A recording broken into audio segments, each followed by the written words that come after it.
கர்த்தர் அதிசயங்களை செய்கிறார் ஊழியங்கள் வழங்கும் ஜீவ வார்த்தை. இயேசப்பா பெரியவர், அவர் சொன்னதை செய்கிறவர்.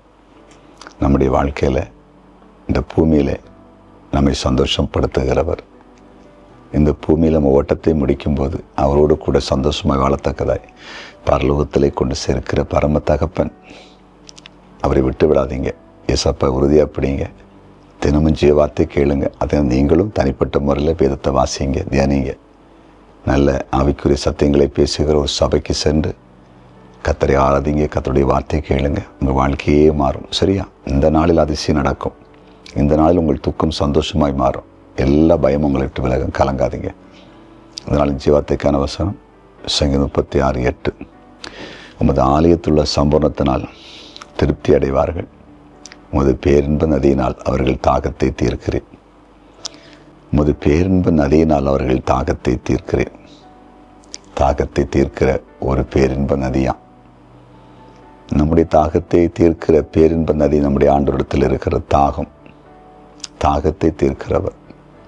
மானானது நீரோடே வாஞ்சித்து கதறுவதைப் போல தேவனே என் ஆத்துமா உம்மை நோக்கி வாஞ்சித்து கதறுகிறது என்று சங்கீதக்காரன் சொல்லுகிறான். ஆம் தேவ பிள்ளைகளே, தாகத்தோடு இருக்கிறீங்களா? தேவைகளோடு இருக்கிறீங்களா?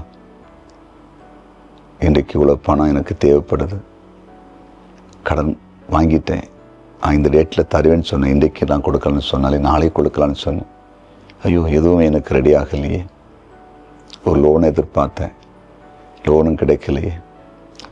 சில நண்பர்களை குடும்பத்தில் சிலர் அணுகினேன், அவங்க தரலான்னு சொன்னாங்க, ஆனால் ஒன்றும் ஆயத்தமாகலையே.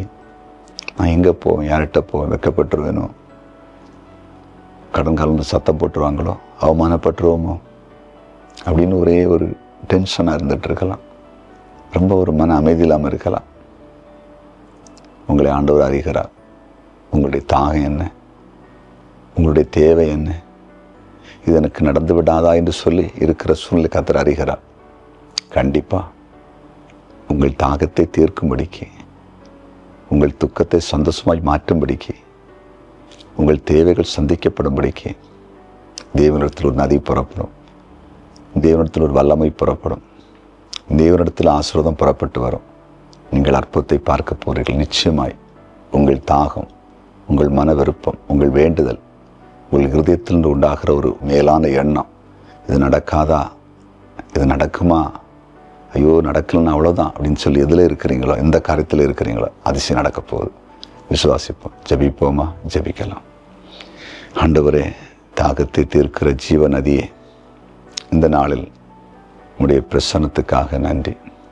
அநேகர் தங்களுடைய வாழ்க்கையில் பலவிதமான காரியத்தில் இது நடக்காதா, இது நடந்தால் தான் நல்லா இருக்கும், இல்லைன்னா வாழ முடியாதுன்ற ஒரு நிலையில் தாகத்துக்கு தண்ணீர் எடுப்பதைப் போல தேவையெடுத்து நிற்கலாம். அவளுக்கு அற்புதம் செய்யுங்க.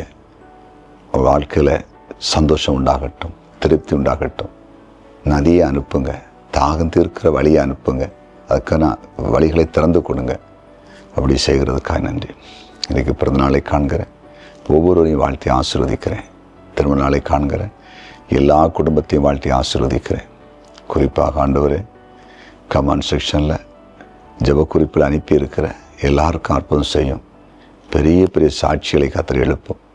இயேசுவின் நாமத்தில் பிதாவே, ஆமென்.